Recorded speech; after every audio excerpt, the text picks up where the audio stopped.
Bueno, nos contaba más temprano Mauricio Richard Jiménez sobre esta evasión masiva en el metro. Lo obligó a tomar medidas de contingencia. Bueno, ayer mismo resguardo inusitado, mucha gente no podía entender lo que estaba pasando, cierres de accesos a metro, en fin, por esta aparente planificación que hubo de pronto, o sea, evidente planificación, mejor dicho. Coordinación a través de redes, como suele ser hoy en día, para muchos ahí muy vinculados al entorno del Instituto Nacional, alumnos que están motivando y generando esta protesta, pero a la cual ya más de una vez ha sumado mucha gente.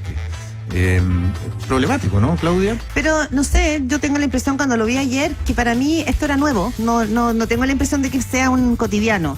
Es decir, hay sociedades en las que uno ve que la ciudadanía se organiza cuando hay algo que no les gusta, precios que suben y que quieren boicotear esa decisión. Yo viví en Argentina y eso sucedía mucho. Ya recuerdo, claro, los bloqueos en la estación 11 de los trenes. Claro. Se subía mucho el tema de la carne, o sea, como que la ciudadanía sin redes sociales en ese momento se coludía para mantener. Hace muy poco, en la plena Plaza de Mayo, llegaron los grandes agricultores, había subido mucho el precio de la hortaliza y llegaron a regalar las verduras en protesta. Mi impresión es que acá en Chile esto no era tan habitual, es decir, que durante el mismo día se hicieran como guiños masivos de la toma de este metro en respuesta por el aumento del pasaje. Yo recordaba un episodio que fue más bien espontáneo, como que se generó un fenómeno de masas. Recuerdo incluso estuvo centrado más en la estación Tobalaba, por lo que recuerdo. Claro, sí, me acuerdo. Donde por las aglomeraciones y todo era más complicado. Pero como que surgió ahí. Claro, surgió ahí como en el momento y se generó una situación de mucho rato que hubo violencia, choque con los guardias de metro, gente que saltaba los torniquetes y se produjo como una reacción masiva, una suerte de estampida ahí para cruzar sin pagar.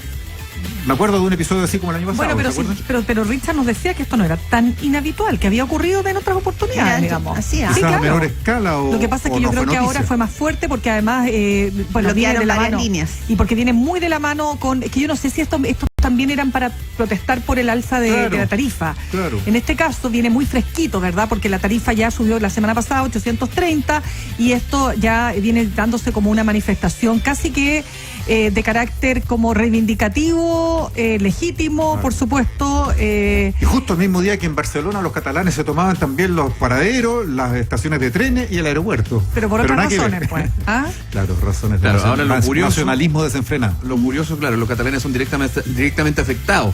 Pero acá, fíjate también que son directamente afectados. Pero espera, voy a hacer el punto. Voy a hacer el punto. No subió el pasaje escolar en esta última vez. Como se dice, voy para allá. Claro, allá voy.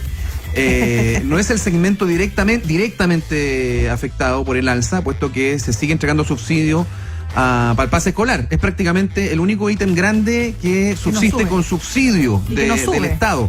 El alza, nos explicaba Juan Enrique Coimas, el presidente del comité de expertos, que finalmente aplica las alzas, nos dijo hace poquito acá en esta radio que las dos últimas alzas, porque ha subido dos veces el pasaje este año, no lo olvidemos, primero 810, ahora 830. Es precisamente puesto que está sujeto a los vaivenes del mercado, a la mano invisible, y porque el Estado, el fisco, los gobiernos, el Ejecutivo no ha incluido más subsidios para el ítem en transporte público, salvo los escolares, que un subsidio a la educación, nos decía, y por eso ha subido. Pero entonces los escolares, que no son afectados directamente por el alza de los pasajes, son los que realizan este tipo de manifestaciones, evidentemente que son parte de la ciudadanía. Claro, yo no los quiero defender, porque pero uno puede encontrar varias explicaciones. Grandes movimientos sociales han surgido porque los jóvenes salen a la calle no solo por un petitorio propio, y por una parte está bueno que no salga solo por lo que a ellos les pasa, sino también por lo que sucede. Quizás la mamá reclamó por el pasaje. No, estoy haciendo el punto. O sea, yo lo considero parte de la ciudadanía y evidentemente también parte de los problemas que la afectan. Pero hay que tenerlo en cuenta. O sea, no son el segmento directamente afectado por el alza del pasaje. Ahora, el metro reaccionó o está reaccionando rápido y muy duro, porque en fondo ayer cerró como 3-4 estaciones. Hoy día tenía limitado el acceso en muchas estaciones que ni siquiera son las que uno podría pensar que podrían ser objeto de estas manifestaciones. más refuerzo de guardia, entradas a la mitad. No sé si se han fijado, pero yo andaba en metro la última semana y parece que había como información porque estaba resguardo previamente. Ante este fenómeno que es nuevo, porque evidentemente si no se adoptan medidas, esto se puede repetir una y otra vez. O sea, si hace fracasar el movimiento, aquí hay una pugna muy, muy clara y directa. Claro, pero mira, acá un auditor en la mañana que entrevistaba a Richard Jiménez precisamente opinaba sobre un punto que yo creo que es parte del debate que tenemos que hacer. Es decir, un auditor decía, yo protesté en el pasado, pero nunca delinquiendo. Mira qué interesante, o sea, tengo que protestar, pero tengo que delinquir para aquello. Delinquir significa cometer, en este caso, o sea, no pagar el pasaje o cometer una falta o una situación que no corresponde, ¿no es cierto?, de acuerdo a lo que corresponde hacer, que es pagar tu pasaje. Bueno, esa es la pregunta, porque además, ¿cuántas más de estas acciones masivas vas a realizar? ¿Con miras a qué? ¿Cuál es el objetivo? ¿Que baje el pasaje? O sea, ¿pretende esta manifestación lograr que el metro diga, oh, sí, ¿sabes qué? Vamos a tener que volver al precio anterior? Eso no va a ocurrir. Entonces, ¿qué es lo que va de la mano de esta manifestación para continuar en el tiempo? Y si no es más que un acto puntual que tiene un principio y un fin acotado y que se diluye a la vuelta de la esquina. Claro, porque matemáticamente es contraproducente la evasión. Porque el fondo, uno de los factores que hace subir el precio son los menores ingresos, y no solamente en el metro, en el red o el Transantiago. Si tú subes el precio, aumenta la evasión, entonces se produce un círculo vicioso. Sí, pero creo que hay otro tema, quizá está ligado, yo lo veo como que miremos la expresión, ya no solo la razón, sino la expresión. Y la expresión es rabia. Acá hay una generación, estos son unos jóvenes estudiantes, hay una generación con rabia, y es una generación que su rabia la expresa de una manera mucho más violenta probablemente que generaciones anteriores que necesitaban tener un sentido para canalizar esa rabia. Aquí, digo, lo del Instituto Nacional, lo de ayer del metro, y si uno empieza a mirar como distintas cosas más puntuales, yo creo que tiene que ver con una manera de expresar un malestar que va tomando forma más violenta y más de rabia. Tengo todas las manos pintadas. Pensé que tenía un torpeo, Claudia Álamo, pero no, es que es como, no suelto el lápiz. A propósito que estamos hablando de los estudiantes, torpeo en la palma de la mano, pero no. Mi lado joven. Eso me pasa, como que digo, a ver, pero miremos qué hay detrás de esta expresión. Hay una generación frustrada, y esa generación frustrada, ¿cómo canaliza esa rabia y esa frustración? La última frustración la vimos en el 2011 en las calles con el movimiento estudiantil, y tuvo un sentido. Y lograron, y no era violento, y lograron aterrizar en un lugar y hacer cambios importantes en la educación.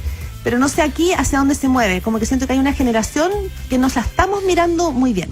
Bueno, desde ya hay que ver lo que está pasando a nivel estudiantil, o sea, las manifestaciones y las reivindicaciones estudiantiles cada vez pierden más sentido respecto de ese global que dices tú, que el estudiante no solo se manifiesta para sus propias pretensiones y sus propios objetivos, sino que también para efectos de crear o de generar, ¿no es cierto?, cambios en la sociedad, etcétera. Y hoy día lo que uno ve es que los chicos se van a paro por cualquier reivindicación que no tiene muchas veces ningún sentido político, pero ninguno.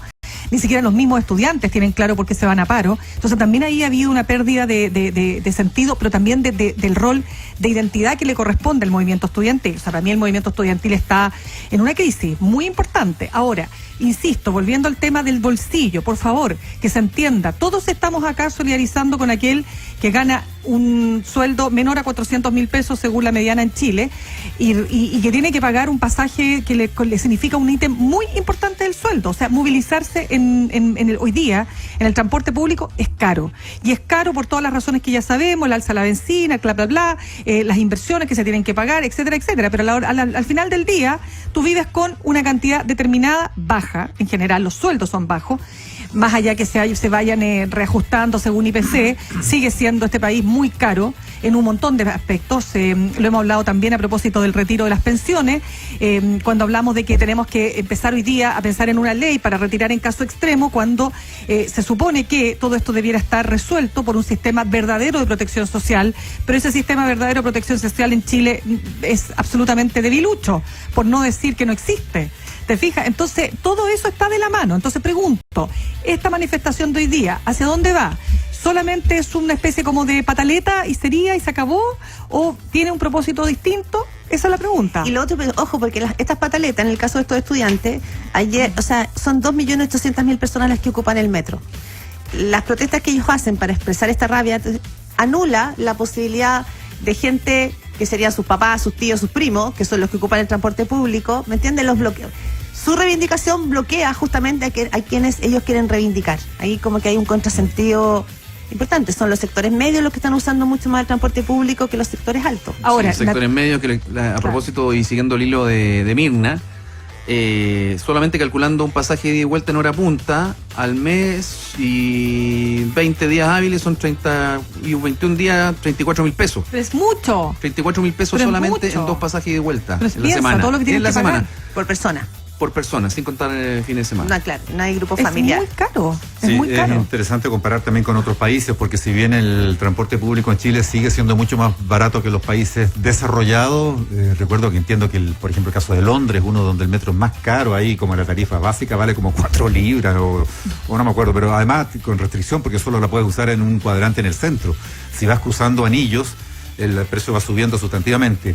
A nivel de América Latina tenemos probablemente el metro más caro de América Latina. Claro, pero la comparación con Europa o con los países desarrollados tienes que hacer en función de cuánto ellos ganan también, Exactamente. los sueldos que ellos claro, reciben. por eso te digo, o sea, nada que ver. Claro. Por cierto que tenemos el metro más barato que allá, pero allá tienen ingreso per cápita que duplica Pero o por triplica el cierto, chileno. Pero claro. Pero no, por eso te digo, Mal entonces, distribuido, pero ¿no? a nivel de América Latina, porque para hacer las comparaciones estoy mirando las dos cosas, tenemos el metro más caro de América Latina probablemente. Pero uno de los Autoridades mejores. exactamente. Pero uno de los mejores. Muchos dicen que no hay metro que se compare con el de acá y tampoco hay un metro que esté invirtiendo tanto. No hay metro en América Latina, quizás pocos en el mundo, que estén creciendo tan rápido como el chileno, con varias líneas en proyectos simultáneos y haciéndose muchas inversiones. Y el pasaje financia la inversión también. Exactamente. Ahora, el metro tiene y baja ojo, evasión, está ¿no? subsidiado también toda la tarifa en Claro. Transantiago. Pero espérame, el metro tiene una... O sea, yo creo que tiene En casi comparación con el evasión, Transantiago, No, pero ya sí. no pero da, casi po. no es cero, ¿no? ¿Qué La cosa? evasión del metro, pues ¿quién evade No, normalmente? pero que estamos hablando de la tarifa del metro y la evasión en el metro. No, por eso te digo, pero es que pregunto respecto de cuánto la evasión daña al sistema en sí mismo, como lo pasa... supongo que muy poco, sí. Exacto, como lo que pasa en Es superficie. marginal, claro. Es Exacto. marginal en comparación con lo del Porque en transporte superficie se sigue evadiendo de manera grosera, Claro. perdóname, pero sí o no. ahí es un tema. Eso ya sigue, ¿cuánto estamos? expandido. Es como cultural. Claro. Evadir. Arriba. Pero el tema de la protesta contra las tarifas tiene sentido en ese sentido, valga la redundancia, por el hecho de que estamos en un nivel de ingresos frente al cual estas tarifas de metro como que no conversan mucho en relación a otros, pero por lo mismo está subsidiado. Si el metro tuviera la tarifa sin subsidio, debería costar más del doble probablemente. Imagínate, pero ahí Estaríamos hablando de 2 lucas. Ahí estamos como Lenín Moreno, así con las protestas Sí, pero masivas. hay un contrasentido también, porque son los hijos de los sectores medios, ellos podrían estar bloqueando el metro para que su papá o su mamá llegue a trabajar. Y también son sectores en los cuales el metro les ha cambiado muchísimo la vida. Trasladarse desde Puente Alto, La Florida, al centro de Santiago, ahorra una enorme cantidad de tiempo, les cambió la vida. Entonces, claro, no debe empezar lo mismo los vecinos de Las Condes. Y hay un tema ahí que también es el centralismo, porque el metro y todo nuestro transporte público está subsidiado, pero onerosísimamente por el Estado, para lo cual hay una ley espejo que permite financiar lo mismo en regiones. ¿Y dónde están esas inversiones en regiones? Temas para conversar. Todas las mañanas en ADN hacemos La Pauta B.